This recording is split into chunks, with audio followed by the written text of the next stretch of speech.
Hello and welcome to International Business, the very first module in your certificate in Global Business Leadership. My name is Dr. Karen Sixel-Daniel, and I will be facilitating this very first module for your certificate program. In this module, we will focus on how we define as well as measure and understand very important ways in which countries are different. And as you will discover, the environment of international business is a multifaceted and fascinating one, and I'm sure a number of you will have realized this since you're working in a multinational corporation. Now, I mentioned multifaceted. Why do we call it multifaceted? It is multifaceted in the range of economic conditions as well as political systems, as well as cultures and value systems, and also legal and social conditions. These are encountered in countries in which a multinational firm can operate and can pose tremendous areas of potential problems coming up.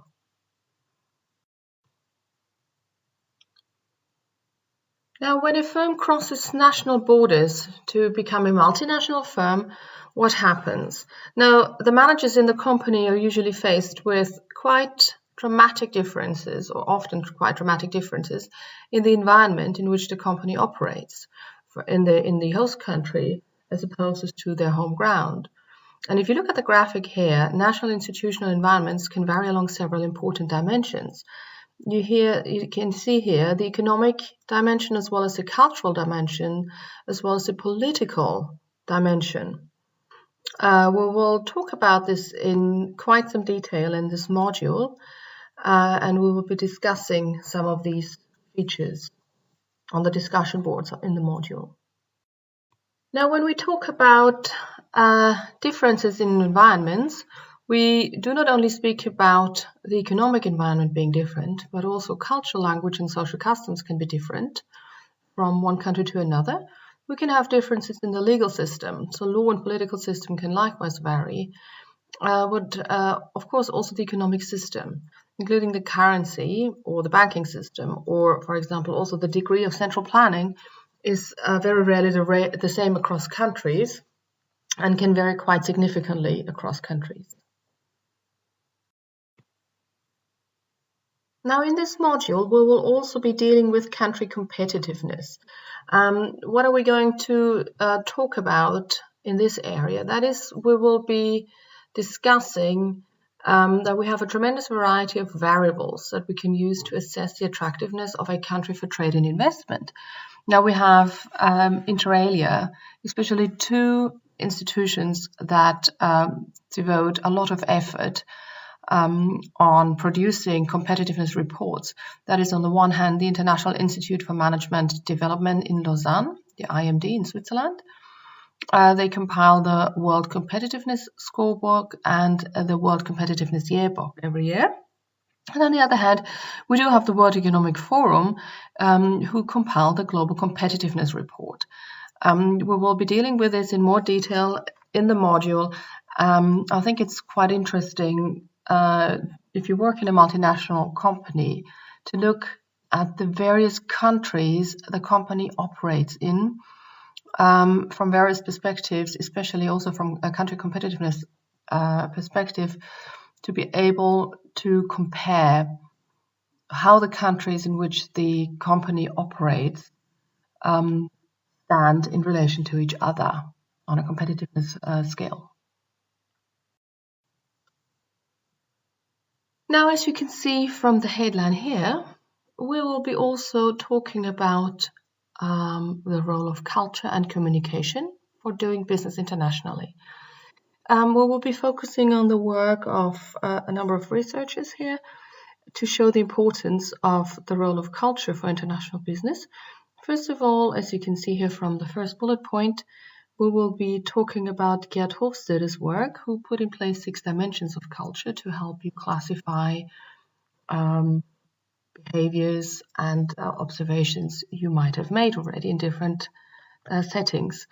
Second, we will be talking about what is called here alternative dimensions of culture. That is the work of von Strompenaars. a Dutch consultant, and thirdly, we will be talking about the role of communication in culture, and especially when doing business internationally, and that will be focusing on the work of Hall and Hall. Now, after this short overview about what we are going to cover in this first module, I would like to share with you what you're expected to do, what you should do throughout the program, throughout not only this very first module, but throughout also the other modules. Now, that is, first of all, be there. Be there, be online every day, make it a habit to go online and look through the class every day. First of all, read the content that you can find under subject content. Put your introduction online, just be there. Second, be present. Not only be there, but be also present, and that is on the discussion boards. Read the other participants' contributions and post your own contributions, most importantly, and also reply to the others' contributions, because you will see that the discussion boards are the core of the module, not only the content, but what you are contributing, what the others are contributing, and how you learn from each other will be the center around which everything will be revolving. Number 3, it says here, make yourself seen. That only works if you are visible online. That is, if you post your discussions. You may post your discussion contributions, of course, in addition also to the questions that are posted on the discussion boards by me. So if you want to share links, articles, videos, whatever you deem suitable, by all means do share them with your peers through the discussion boards. You will all be learning from each other and you will be all appreciating these efforts. That is for sure. Now, number 4 here says, little but often is better than a lot all at once. Now, what does it mean? It is much better if you post every day, every other day, and not once a week, but then a whole lot of information at once. That is much more difficult to digest for the others and also for yourself. Also, if you just post once and you post a lot, your learning effect will not be as big as it could be, because if you're there online every day and read everybody else's contributions, you will form your thoughts in a different way. Now that leads us to the next point, that is interact with your fellow participants. Now do interact with each other. You will be learning so much from each other. As you can see here, it says there will be tremendous peer learning. It's really amazing how much you can learn from each other. You will be astonished. Now, last but not least, if you have any questions, please do not hesitate to contact me. This is my email address here. You can contact me anytime. I will be getting back to you usually very, very quickly, within a couple of hours, maybe we're online even at the same time, so you will get immediate replies. If you have any questions, please do contact me by email, and I'm really looking forward to interacting with all of you throughout the coming weeks, and can only say happy learning.